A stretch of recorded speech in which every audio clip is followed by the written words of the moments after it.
Chapter 2 Early morning at the cabinet room in the castle on a drow, a private meeting was held.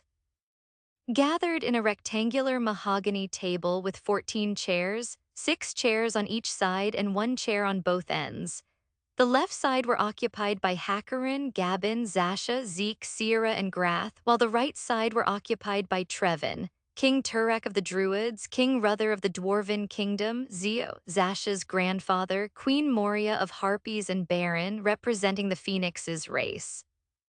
And both ends were occupied by Queen Solal and Queen Gatria. "This meeting is all about our next step moving forward," said Hakarin. "If you have any bright ideas and opinions, do not hesitate to share them. As this castle's lord, I will start." Hakarin took a deep breath and spoke in a voice that has an air of importance that made Solal very proud as she watched her man. The plan was to rescue the 2 remaining Ithers queens. Queen Enwyn, who's imprisoned in Nail Archipelago, and Queen Astrid, who's caged in the Sky Castle of the Selam Kingdom. As you know, I am a descendant of Saphir, and I devoted my 3 lifetimes planning my queen's escape. Hakarin looked at Solal lovingly before he continued. "I investigated and mapped the best route to take to save Queen Astrid and Queen Enwyn." As if on cue, Gabin placed 2 maps on the table. "It had been so many years since I made it. This map may not be as accurate as before, but it could serve as our guide. I've already spoken about this to Queen Solal and Queen Gatria, and they have decided to personally save the remaining 2 queens." Gatria nodded at Hakarin. "I will be going to the Sky Castle with Trevin, and Solal will be going to Nail Archipelago with Lord Hakarin." King Turak raised his hand as if asking for permission to speak. Gatria nodded at him, and only then did the King of Druids spoke. "Your Highness," he was looking at Queen Gatria, "I dare not question Lord Trevin's ability to protect you, but to infiltrate the Sky Castle with just the 2 of you." King Turak was worried. "Lord Trevin specializes in defense. What will happen if there were too many moonlight stones that the cloak I enchanted could handle? Please reconsider, Your Highness." "At least take someone who could easily take the offensive if a moonlight stone weakened you." Trevin nodded at that. "Agreed. I am incomparable when it comes to defense. No one could break my shield, but my offense sucks." Agatria nodded at King Turak as if telling him that she understood his worry. "That is why I'm taking Grath with me." Grath, who was just silently sitting beside Sierra, couldn't help his surprise. He was certain that he was going with Her Highness, Queen Solal, so to hear this from Queen Gatria, Grath couldn't help looking at Queen Solal to ask if he did something she didn't like. Did I do something wrong, Your Highness?" Agatria couldn't help teasing Grath, seeing how panicked he was. "You do not want to serve under me. As far as I can remember, demi-humans swore their fealty to me since they live in the forest I blessed." Agrath immediately stood up and bowed his head at Gatria. "Forgive me for my insolence, Your Highness. It was just that I had been blessed by Her Highness, Queen Solal." Solal pouted at Gatria.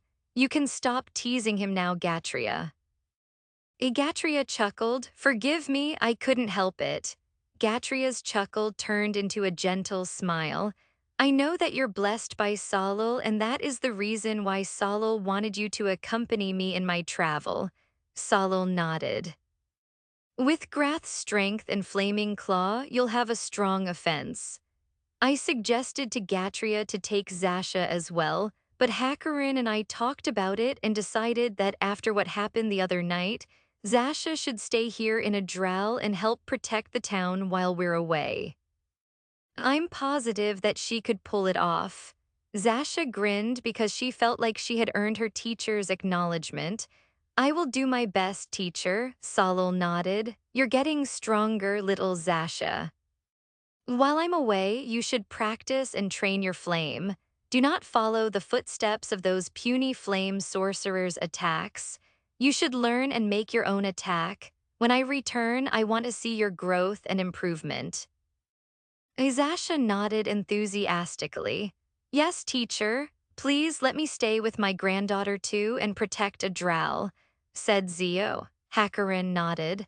As a former general with immense experience in the battlefield, Zio's help to keep Adral safe while we're away will be much appreciated. Meanwhile, Gabin couldn't help clearing his throat and looked at his lordship. Your Excellency, are you taking me with you? He was hoping the answer was yes because honestly he didn't want to stay. Hakarin shook his head. No. You're staying here to manage Adral and our warriors. And also protect my little Zasha at all cost, Gabin. Solal added as she narrowed her eyes on Gabin. If something happened to Zasha, I will not take it kindly. Then Solal flashed Gabin her innocent smile. Gabin gulped and nodded. Yes, Your Highness, Your Excellency. Well, if Warlord Hakarin went together with Queen Solal, there's nothing to worry about, Commander Gabin. King Ruther of the Dwarven Kingdom said, They're match made in heaven in the battlefield. That is not really what I'm worried about, Gabin thought before he amiably nodded at the King of Dwarves. The Dwarven King spoke again. As per my agreement with Warlord Hakarin, I will stay in town to build a curtain wall around Adral. With the help of King Turak, when Her Highnesses returned from their rescue mission, this town will be a fortress. Queen Moria of Harpies spoke as well. Her voice was melodious and gentle. You can leave the air defense to us while Her Highnesses are away. We will spare no effort in protecting the town. Hakarin nodded at Queen Moria before saying, and send a message to our spies to stay hidden until one of the queens showed up in the kingdom or town they were in. Then Hakarin turned to Baron. I know I promised that I will let you return to your home once my Kratika is free, but I want to implore you to stay in town for the time being. We need more people to protect the town, and if you're here, our worries will lessen. I accept. Baron bowed his head. And as per Lord Hakarin's request the other day, I already sent out a message to my kin working undercover in the Three Kingdoms to assist Her Highnesses if need be only. As Lord Hakarin's plan, my kin will continue to work undercover until Her Highnesses destroyed those kingdoms. Everyone looked at Hakarin as if that plan was expected of him. Only Solal smiled proudly at his man, while Gatria looked pleased at Hakarin's plan. Then, Sierra raised her hand to speak, and when everyone gave her their attention, she spoke. As much as I wanted to be with my queen, Sierra glanced at Solal longingly with unshed tears in her eyes, I have an important mission to do. As you all know, Her Highnesses are weak to Moonright Stone. Before coming here, I utilized the elders in the sacred forest to analyze the properties of the Moonright Stone and if there was something that could negate its effect. Luckily, there was, but unfortunately, it was an unheard stone called Black Sunner. I don't know what it is, and even Queen Gatria said that she had no idea where to look for it, but I will not give up my search. So I'm giving myself a mission to look for Black Sunner. I will scour the whole Azatara to find it. Ezek spoke after Sierra's impassioned speech. I will accompany Lady Sierra. Of course, everyone muttered under their breath at Zeke's announcement. Everyone knew Zeke was smitten to the elven princess, Sierra, so it was no shock to them that he will accompany her. Now that everyone's part is settled, we should proceed to talk about the possible danger that Her Highnesses might encounter, said King Ruther. Gatria raised one of her eyebrows. Oh, King Ruther immediately explained. Of course, there's no danger that Her Highnesses couldn't pass, but we didn't want Her Highnesses to stand out or be known. The more exposed Her Highnesses are as they travel, the more the kingdoms will tighten their security and gather more Moonright Stone to impede Her Highness's movement, which we wanted to avoid. King Turak nodded at the Dwarven King's explanation. I said I mass-produced the cloak that could somehow absorb the Moonlight Stone effect for a limited time, but really, I could only make 10 of them. It drains my essence faster than anything I've made, and if I pushed further, I might perish. I could make more, but it'll take some time, which we don't have. So I implore on Her Highnesses to not stand out while traveling. This way, we could reserve the enchanted cloak to only be used in case of emergency. Gatria understood the plan. I understand. I haven't been out and about for centuries, and I'm sure Solal didn't have the chance to roam around Azatura before going to the Hallowed Valley to rescue me, so do tell us what to expect in our travel. Ahakarin nodded at King Ruther. The Dwarven King nodded back before he spoke. Other than beasts and monsters which Her Highnesses and her companions could deal with, the possible danger that Queen Gatria might encounter is the theocracy. A theocracy, Gatria hadn't heard of them and they didn't exist in their time. What of it? Well, the theocracy is like a human kingdom filled with God of Salvation believer. God of Salvation? Solal frowned. Who's that? King Ruther shrugged. We have no idea. A few decades after the ruination of Ither, the theocracy rose in the west of Azatura. They believed in the God of salvation, and their dogma goes something like this: humans are superior than any other race. Halflings, demi-humans, and other races were nothing but filth born from darkness and should be cleansed and purged. Gatria sighed heavily. The audacity of these human beings. And for Queen Solal, who will be traveling to Nail Archipelago, I have no worries since Lord Hakarin is with you, but be careful with Igni's kingdom. Solal's forehead furrowed hearing the name of her temple. What's that? It's a kingdom that believed in the goddess of flame, and their dogma is. King Ruther hesitated, but Solal pressed him to continue. Say it, Ruther. Well, King Ruther took a deep breath. Their dogma is the mistress of flame. Queen Solal is the evil that doomed Azatura, and the reason why the deity of flame hadn't shown herself. You are their arched enemy. Scorching pressure emitted from Solal's body as her anger rose. Those bastards using the deities for their convenience. Solal calmed down. Gatria pacified Solal's anger. Our objective is to rescue the two remaining imprisoned queens. We will deal with those puny kingdoms after we rescue Enwyn and Astrid. Make sure not to cause any ruckus. Solal grumbled but nodded eventually. I won't. King Ruther continued. Her Highnesses will pass a lot of kingdoms in their travel. It may not be as powerful as the four kingdoms that rules the human race, but they are as prosperous and as problematic. Please be careful. That's why we also need to add more allies to our forces. Hakarin spoke after King Ruther. Gabin, he looked at his trusted aide. Can I trust this with you? Gabin nodded. I will work on it immediately. Hakarin nodded before he faced everyone. We are few in numbers, so if you have someone in mind that could be an ally and could be trusted, do not hesitate to invite them to our side. Everyone nodded except for the two queens, who were overwhelmed by the support of everyone in the room. They never thought that while they were in prison, they still have allies who would stand by their side. The meeting proceeded to talk about the plans for Adral while the queens were away. The plan to once again build the Queen's Temple.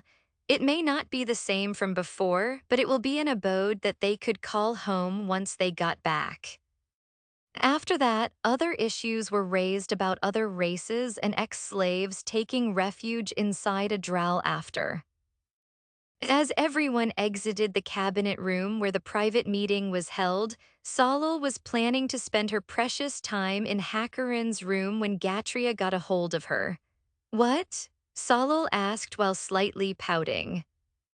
Gatria narrowed her eyes on Solal. How many times have you copulate with that warlord already, still not satiated? How could I be satiated? It was a genuine question of Solul to Gatria. Gatria sighed. You really are young. I pity Hackerin if Astrid found out.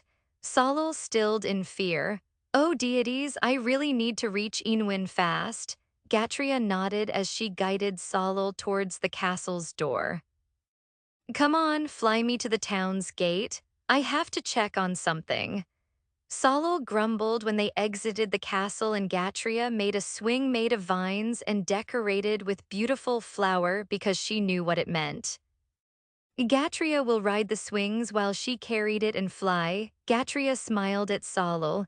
You're strong, right? Solul pouted at Gatria. Gatria chuckled at Solul's childish gesture. Come on. The faster you fly me to the town's gate, the faster you can go back to Hackerin. Solul's face immediately lit up and she summoned her flaming wings. Then she let the vines wrapped around her hands and wrist so she could carry Gatria with ease. Okay, come on, I want to go see my Hackerin.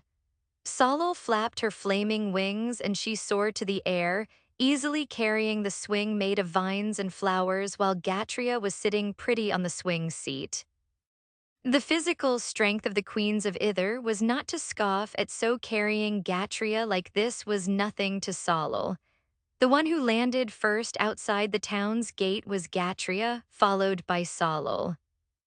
And with a flick of Gatria's hand, the swing disappeared as if it was nothing, burr illusion. Meanwhile, the appearance of the two queens of Ither made the guards at the gate agitated that they sent word to the castle. Solul and Gatria didn't heed the commotion behind them. What are you going to check? Solul asked while looking at the wide, barren land in front of a drow. It had become barren after the battle a few nights ago. The pungent smell of blood still lingered in the air and the cracks in the dead soil had tripled. The drought was caused by Solul's fiery flame. That's why back in the day, she was not allowed to use her flame because the destruction it causes was too immense. Gatria. Solul blinked at Gatria, who kneeled on the ground on one knee, her palm pressing against the dead soil. Solul didn't know what Gatria was doing until she saw the cracks in the soil closing, as if it was a wound and someone was healing it. Immediately, Solul realized what Gatria was up to, so she remained where she was and just watched in amazement as the barren land slowly came back to life. Green grass covered the land. One after another vegetation appeared, slightly swaying from the soft breeze. From trees to flowers, it bloomed without limit, and the guards at the gate and the people who saw the scene were all flabbergasted, their mouths hanging open at the miracle they witnessed. And Solul was one of those people. As a being who only knew how to destroy things, to see the beautiful birth of nature from a barren land was mesmerizing. She would even argue that it looked like a miracle. Though to Gatria it was no miracle, it was just imbuing her essence to the soil, blessing it until the barren soil had become a beautiful grassland. There, Gatria muttered under her breath as she stood up. Finished. Is still mesmerized, Solul pounced at Gatria and wrapped her arms around her. You're really amazing, Gatria. Gatria just smiled at Solul before she looked at her surroundings. There was no sign that it was a barren land just a few minutes ago. The reason why I wanted to travel on foot was to check the soil, the vegetations, and the forests, said Gatria to Solul, who was still clinging onto her. It had been a long time since I tended to my responsibility as the overseer of Azatura. I'm sure you can do it. Solul had always believed in Gatria, unlike me who only knows how to destroy things. Gatria gently smiled and patted Solul's head. We have our own roles to play in Azatura, Solul. Do not compare yourself to me. Your responsibility is to subjugate anyone who wants to bring harm to Azatura and its citizens. I know. Gatria and Solil remained in their positions for a couple more minutes, just watching the grassland before they decided to head back to the castle. Both of them landed on the castle's terrace, overlooking the whole town of Adral, and almost immediately, Solil went running to Hakarin, whom she could sense through her Solaris. Gatria just shook her head at how Solil had become so smitten to Hakarin. It was like Solil didn't want to be apart from Hakarin, just like the me before. I also didn't want to be away from him, but now. There was only one emotion she could feel when it comes to that man whom she had loved with all her heart. Hatred for the betrayal that broke her heart and damned her people. CECELIBCC.